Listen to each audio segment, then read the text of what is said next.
Inspire, expire et recommence. Bonjour et bienvenue dans mon podcast Inspire, expire et recommence. Je vous remercie de votre présence et votre écoute. Je m'appelle Laurent Soffiati, je suis comédien, coach professionnel, metteur en scène, auteur, marathonien, entre autres activités. J'ai eu envie de créer ce podcast pour partager mes respirations poétiques et littéraires glanées tout au long de mon chemin artistique sur lequel je marche depuis maintenant 30 ans. Pourquoi ? Parce que j'aime lire. J'aime physiquement lire à haute voix, j'aime sentir mon corps vibrer, j'aime partager, j'aime inspirer et j'aime surtout accompagner. La voix, le souffle, les mots, le souffle c'est la vie.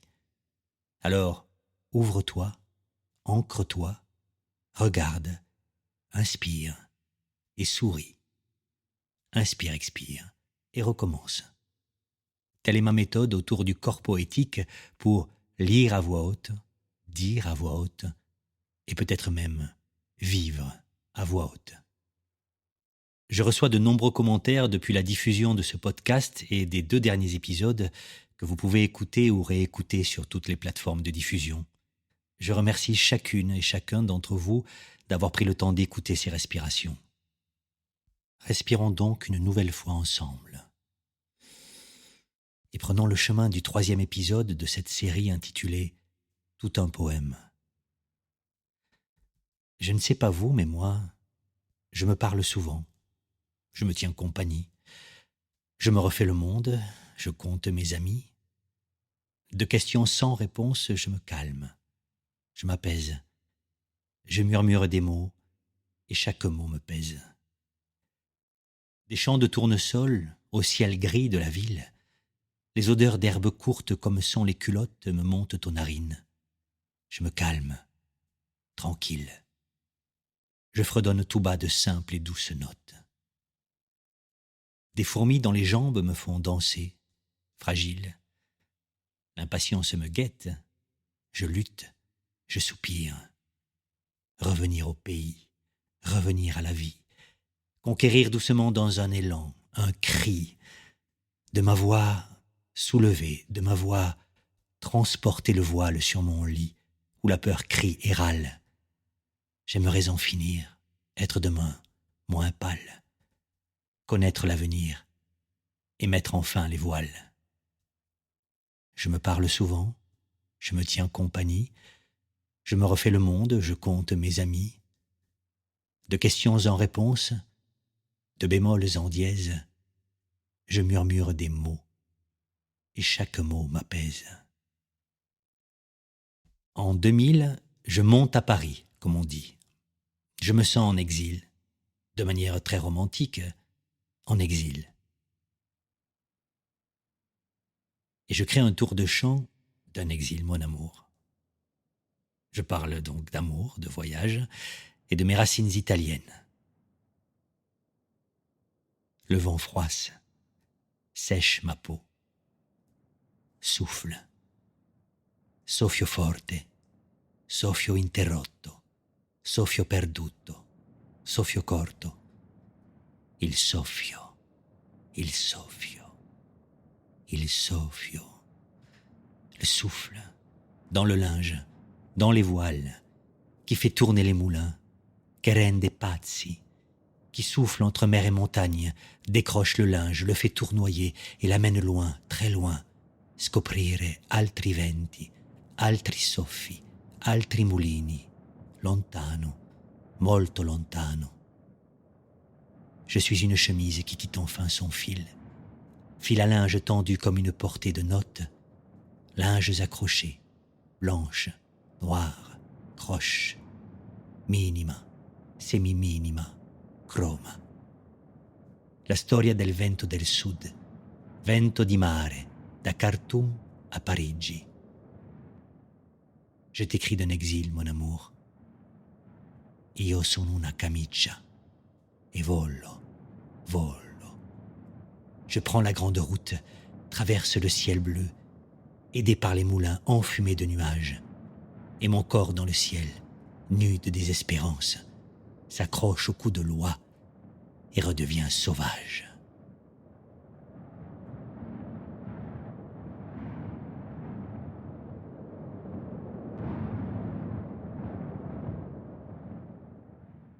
J'aimerais vous faire entendre la musicalité d'une poésie de Pier Paolo Pasolini, Io sono una forza del passato, extrait de Poesia in forma di rosa, Milano, 1964, traduit de l'italien par Olivier Favier.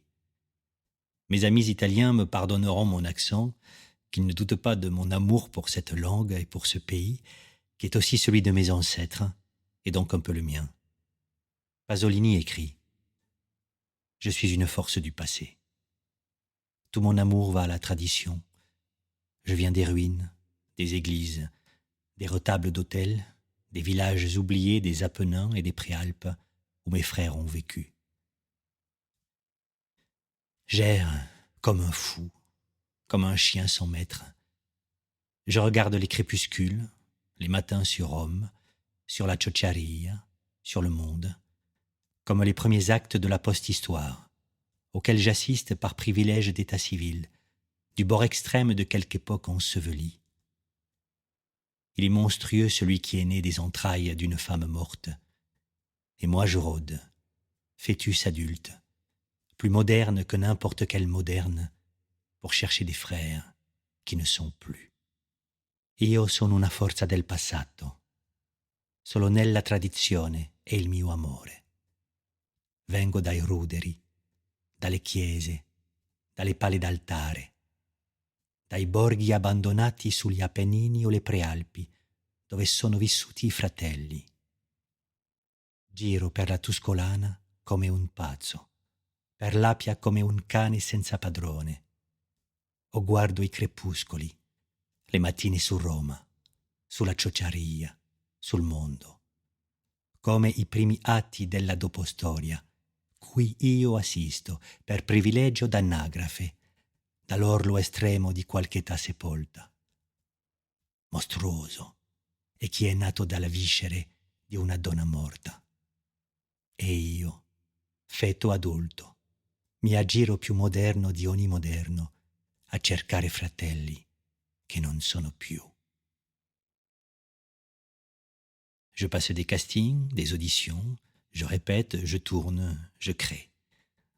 En 2002, avec le chœur de Radio France, je participe à un programme autour des valses d'amour de Brahms. Dans la sélection musicale, il y a la danse hongroise de Brahms pour piano à 4 mains, numéro 11, en La mineur. En répétition, je regarde les deux pianistes faire courir leurs mains sur le clavier, et là encore, le souffle et la grâce. Je ne me lasse jamais d'écouter ce mouvement qui me transporte et qui me bouleverse. Johannes Brahms, compositeur seul chez lui, écrit à Clara Schumann, pianiste de renom, qui est en tournée en Europe. Très cher ami, merci 1000 fois de votre longue lettre qui vient de bien loin. Et ce qui est triste, c'est que la prochaine viendra d'un peu plus loin encore. Celui qui mesure ainsi les distances est celui qui, comme moi, mène une vie bien calme et bien immobile. Mais quelle joie que votre lettre! Dès l'heure la plus matinale, j'ai pensé à vous passionnément. En prenant mon café au lait, je n'ai pu continuer de lire le livre que j'avais entre les mains. Votre présence était trop forte en moi. Comme vous m'avez rendu heureux, et comme je m'ennuie de vous. Je me dis tout le temps, si vous alliez arriver subitement. Chaque fois qu'une voiture passe, je regarde par la fenêtre et j'épie chaque bruit, mais je divague. Il y a quelques jours, nous étions encore ensemble. Maintenant, nous sommes si loin l'un de l'autre. Vous vous préparez sans doute pour votre concert d'aujourd'hui et pensez déjà à votre voyage de demain. Et moi, un homme, je suis là, assis, désœuvré, et je ne puis penser qu'à vous. Je regarde votre cher portrait, et j'ai l'impression de vous voir sortir de votre cadre et de pouvoir vous donner la main. Et tout de vous m'est familier, votre robe, votre bague, votre bracelet. Pardonnez-moi cette lettre, je suis trop agité et distrait pour vous écrire. Je pense à vous tout le temps, j'y pense même trop. Le soleil brille enfin aujourd'hui. Il y a un peu de bleu au ciel, N'oubliez pas que je suis toujours ici solitaire et que ma pensée ne vous quitte pas. En 2009, je suis invité à lire l'Apocalypse de Saint Jean à Notre-Dame de Paris, accompagné par les improvisations aux grandes orgues de l'organiste Philippe Lefebvre. Le jour du concert, avant l'entrée du public, la cathédrale est à nous deux. Je goûte le silence, la puissance de l'édifice. Je sens les vibrations des grandes orgues traverser la pierre, les colonnes. Je respire grand. Le silence est profond. Écoutons un texte de Victor Hugo dans Les Misérables, publié en 1862, qui résonnera, je pense, en chacun de vous. Un incendie ravageur. Tous les yeux s'étaient levés vers le haut de l'église. Ce qu'ils voyaient était extraordinaire. Sur le sommet de la galerie la plus élevée, plus haut que la rosace centrale, il y avait une grande flamme qui montait entre les deux clochers, avec des tourbillons d'étincelles. Une grande flamme, désordonnée et furieuse, dont le vent emportait par moments un lambeau dans la fumée. Au-dessous de cette flamme, au-dessous de la sombre balustrade à trèfle de braise, deux gouttières en gueule de monstre vomissaient sans relâche cette pluie ardente qui détachait son ruissellement argenté sur les ténèbres de la façade inférieure. À mesure qu'ils approchaient du sol, les deux jets de plomb liquide s'élargissaient en gerbes, comme l'eau qui jaillit des 1000 trous de l'arrosoir. Au-dessus de la flamme, les énormes tours, de chacune desquelles on voyait deux faces crues et tranchées, l'une toute noire, l'autre toute rouge, semblaient plus grandes encore de toute l'immensité de l'ombre qu'elles projetaient jusque dans le ciel. Leurs innombrables sculptures de diables et de dragons prenaient un aspect lugubre. La clarté inquiète de la flamme les faisait remuer à l'œil. Il y avait des guivres qui avaient l'air de rire, des gargouilles qu'on croyait entendre japper, des salamandres qui soufflaient dans le feu, des tarasques qui éternuaient dans la fumée. Et parmi ces monstres ainsi réveillés de leur sommeil de pierre par cette flamme, par ce bruit, il y en avait un qui marchait et qu'on voyait de temps en temps passer sur le front ardent du bûcher comme une chauve-souris devant une chandelle. Restons, si vous le voulez bien, à Paris. Un soir, en allant jouer au théâtre, je passe en taxi devant un lycée.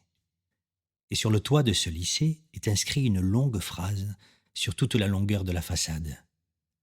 Cette phrase m'interpelle. Il me faut, comme à toi, l'air et la liberté. Je trouve cette phrase d'une simplicité magnifique.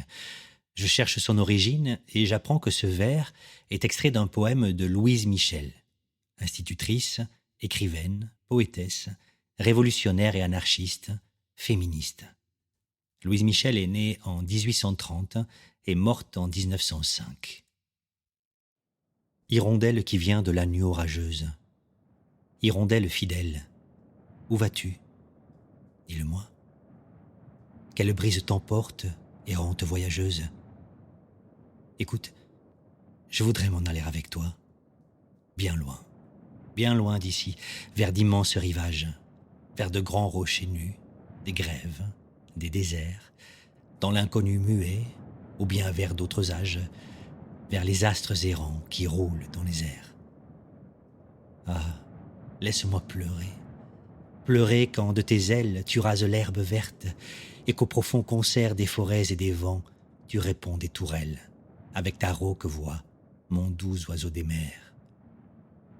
Hirondelle aux yeux noirs, hirondelle, je t'aime. Je ne sais quel écho par toi m'est apporté des rivages lointains. Pour vivre, loi suprême, il me faut, comme à toi, l'air et la liberté. Il me faut, comme à toi, l'air et la liberté. Nous arrivons déjà à la fin de ce podcast. Encore de belles respirations poétiques que j'ai eu plaisir à vous partager. J'espère que l'écoute vous en a été agréable. Merci à Timon Humbert pour l'habillage sonore. Si ce podcast vous a plu, n'hésitez pas à vous abonner et à me laisser un commentaire. Si vous souhaitez que je sois votre coach pour un accompagnement dans le plaisir de dire à haute voix, contactez-moi. J'accompagne et j'aide les personnes en quête d'aisance à l'expression orale pour plus de confiance et d'impact dans leur prise de parole.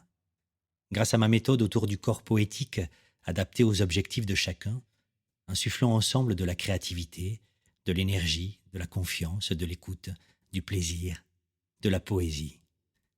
Pour un engagement réel, sincère et authentique à votre service. Pour lire à voix haute, dire à voix haute, vivre à voix haute. Le prochain épisode sera en ligne dans 15 jours pour continuer à marcher ensemble sur le chemin de la poésie et de la littérature. Je lirai Joé Bousquet, Jacques Brel, Sylvain Tesson, encore Victor Hugo, Jean-Luc Lagarce, entre autres. Je vous remercie, je vous dis à très bientôt et surtout n'oubliez pas, inspire, expire,